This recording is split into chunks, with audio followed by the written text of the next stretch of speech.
Hello विद्यार्थियों, आज इस वीडियो के माध्यम से हम केशव की संवाद योजना से संबंधित कुछ पद की व्याख्या को समझने का प्रयास करेंगे।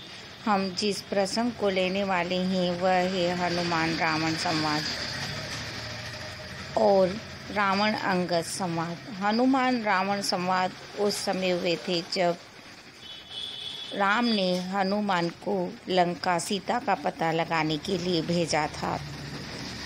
और चूँकि एक बात बहुत महत्वपूर्ण होती है, किसी भी व्यक्ति की शक्ति को यदि तोड़ना है तो उसके मनोबल को गिरा दो। हनुमान जी ने पता लगा लिया था सीता का, चाहते तो वह गुपचुप वापस भी आ सकते थे, परंतु नहीं, उन्होंने रावण से मिलना उपयुक्त समझा। और उसका कारण था वो रावण से मिलकर मनोबल तोड़ देना चाहते थे। उसके मनोबल को गिराकर वह उसे हताश करना चाहते थे और राम की शक्ति को वहाँ दिखाना चाहते थे। इसलिए वह रावण से मिलते हैं और रावण और हनुमान में जो संवाद होता है आज हम उसी को देखते हैं। बाद में हम रावण और अंगद के संवाद को भी इसी वीडियो में देखेंगे। फिलहाल हम उन पंक्तियों को पढ़ते हैं। रे कपि कोन तू अच्छ को घातक, दूत बलि रघुनंदन जो को रघुनंदन रे, त्रिशिरा खर दूषण दूषण भूषण भूको, सागर कैसे तरियो जैसे गोपद, काज कहाँ सिय चोरही देखो, कैसे बंधायो जो सुंदरी तेरी द्रग छुई द्रग सोवत पातक लेख्यो। यहाँ पर प्रश्न किया जा रहा है, विजय छंद है और हनुमान से रावण प्रश्न कर रहा है। उसे बांधकर दरबार में रावण के सामने लाया गया है हनुमान को, और हनुमान और रावण के बीच जो संवाद होता है उसे प्रस्तुत करते हुए यहाँ पर रावण से सबसे पहले केशव कहलवा रहे हैं। प्रश्न कर रहा है रावण हनुमान से, रे कपि कौन तू, हे कपि है बंदर तू कौन है। तब वो कहता है, अच्छ को घातक, तेरे पुत्र अक्षय कुमार का घातक हूँ, अर्थात तू देख ले तेरे पुत्र को मैंने मार दिया है। और किसी पिता के सामने ये कहा जाए कि मैं तेरे पुत्र का घातक हूँ तो पिता के दिल को क्या गुजरेगी। उसके दिल में एक और पुत्र शोक है और उसका मारने वाला है पुत्र को, वह उसके सामने खड़ा हुआ है, उसकी मानसिकता स्वतः ही गिरेगी, हम यहाँ जानते हैं। और आगे वो कहते हैं कि केवल मैं अक्षय कुमार का घातक मारने वाला ही नहीं हूँ, अक्षय कुमार को दूत बलि रघुनंदन जी को, मैं तो शक्तिशाली रघुनंदन जी का दूत हूँ, केवल एक सेवक हूँ। रघुनंदन जी कितने शक्तिशाली हैं श्री राम, इसका अंदाजा तुम इस बात से लगा सकते हो कि मैं उनका एक सामान्य दूत हूँ और उस दूत ने तुम्हारे पुत्र अक्षय कुमार का वध कर दिया है। तो सोच लो रघुनंदन कितने शक्तिशाली होंगे। को रघुनंदन रे, पर रावण भी कम तेज नहीं है, वह अपनी सारी पीड़ा को दबाकर प्रश्न करता है जैसे जानता ही नहीं हो।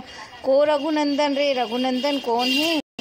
तब वो कहते त्रिशिरा खर दूषण दूषण, वो कह रहा है हनुमान त्रिशिरा और खर दूषण का दूषण करने वाले हैं, उनका नाश करने वाले हैं। भूषण भूको, और इस भूमि के आभूषण है, इस भूमि के अलंकार है, इस भूमि के सौंदर्य हैं।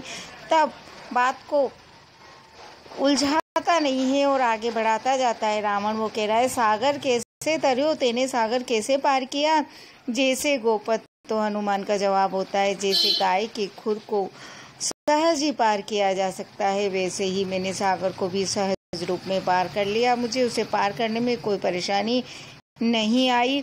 यहाँ भी उलझता नहीं है, बात को आगे बढ़ाता है। रावण कहता है, काज कहाँ, क्या काम है यहाँ पर, सिए चोरही देखो। तो वो ये नहीं कहते मैं सीता का पता लगाने आया हूँ, वो कहते मैं सीता के चोर को देखने आया हूँ। रावण जैसे शक्तिशाली व्यक्ति के सामने हनुमान कह रहे हैं कि मैं तुमसे मिलने नहीं आया हूँ, मैं सीता से मिलने भी नहीं आया हूँ, मैं तो ये देखने आया हूँ कि सीता का चोर कौन है। इस तरह रावण से बिल्कुल सामने वो कह रहे हैं कि तुमने सीता को चोरा है।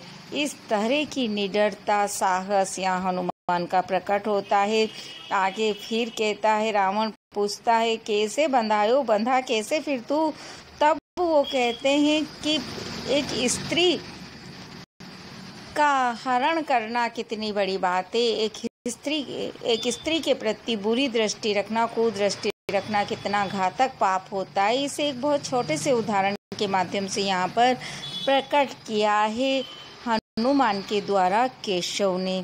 जो सुंदरी तेरी, वो कहते हैं, जो तेरी सुंदर स्त्रियां थी, रात को मैं पहुंचा और सीता को ढूंढ रहा था, तो ढूंढने के लिए ये तो देखना आवश्यक था ना कि वो गए अंतःपुर में गए और वहाँ सोती हुई स्त्रियों को देखा, उसमें वो सीता को ढूंढना चाहते थे। परिणाम स्वरूप अपनी आंखों से पराई स्त्री को उन्हें देखना पड़ा। तो कहते हैं, जो सुंदरी तेरी छुई दृग, तेरी स्त्रियों को मैंने सीता को ढूंढते हुए जो आंखों से छू लिया, हाथ से नहीं छुआ है, केवल आंखों से देखा है, क्योंकि सीता को ढूंढना है।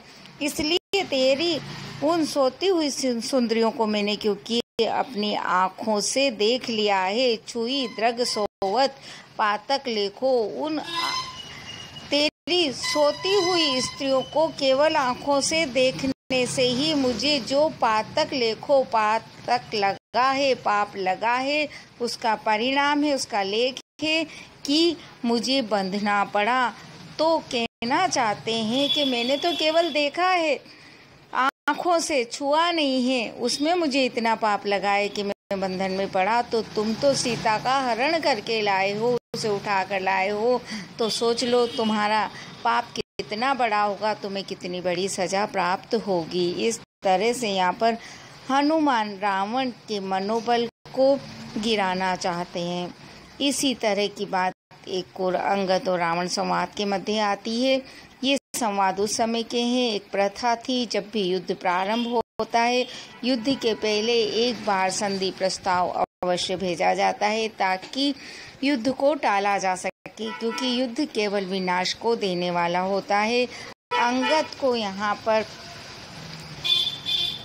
राम अपना दूत बनाकर रावण के पास भेजते हैं और वहाँ पर रावण और अंगद में जो संवाद होता है उसे हम यहाँ पर पढ़ते हैं और फिर व्याख्या से समझेंगे। कौन हो पठिए सो कोने, यहाँ तुम्हें ये कह काम है, जाति वानर लंक नायक दूत अंगद नाम है। कौन है वह बांध के हम देह पूछी सबे दही, लंक जारी सहारी अच्छ गयो सो बात व्यथा कही।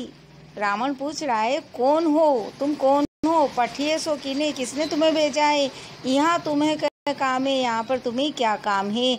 एक साथ प्रश्न पूछे गए हैं तो अंगद जवाब देता है, जाति वानर, मेरी जाति वानर है, लंक नायक और मैं लंक नायक दूत, लंका के नायक का दूत हूँ, लंका के राजा का दूत हूँ। अंगद नाम है और मेरा नाम अंगद है। अब सामने बैठा हुआ है रावण जो लंका का राजा है और उसी के सामने वो कह रहे मैं लंका के नायक का, राजा का दूत हूँ, अर्थात मैं विभूषण का दूत हूँ, ऐसा वो कहना चाह रहे हैं।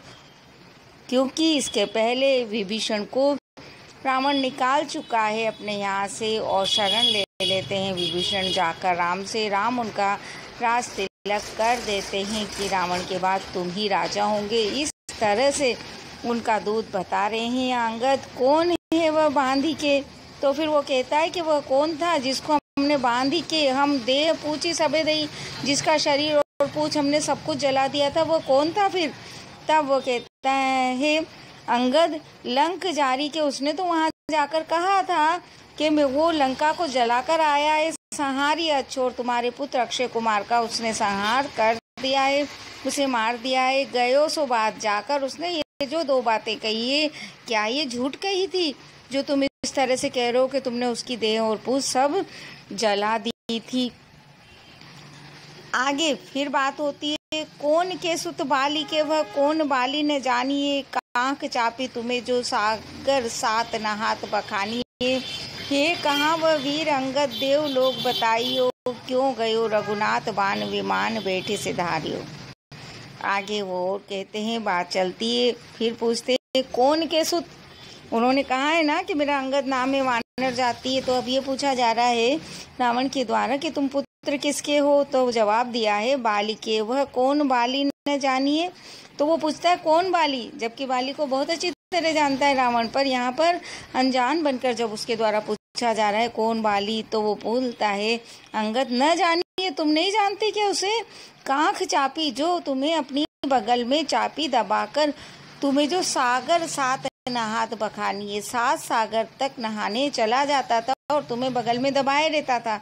इतना ही शक्तिशाली मेरे पिता थे, क्या तुम उन्हें जानते नहीं हो जो तुम्हें बगल में दबाकर और 7 सागर तक स्नान करने रोज जाया करता था। तब आगे वो बात को और बढ़ाता, हे कहाँ वह वीर अब कहाँ है? अंगद देवलोक बताइयो। अंगद कहता है वो देवलोक चले गए। क्यों गए हो? तब रावण द्वारा फिर पूछा जाता है क्यों गया? तब यहाँ पर अंगद बड़े सुंदर शब्दों में जवाब देता है, रघुनाथ बाण विमान बैठे सिधार। रघुनाथ के बाण रूपी विमान पर बैठकर वो वहाँ पर सिधार गया, अर्थात चला गया। इस तरह से रावण और हनुमान के मध्य संवाद और रावण और अंगद के मध्य संवाद को कवि केशव ने बड़े सुंदर तरीके से बहुत छोटे छोटे वाक्यों के माध्यम से ब्रज भाषा में प्रस्तुति दी है। आप इस वीडियो को लाइक करें, शेयर करें, सब्सक्राइब भी अवश्य करें। धन्यवाद।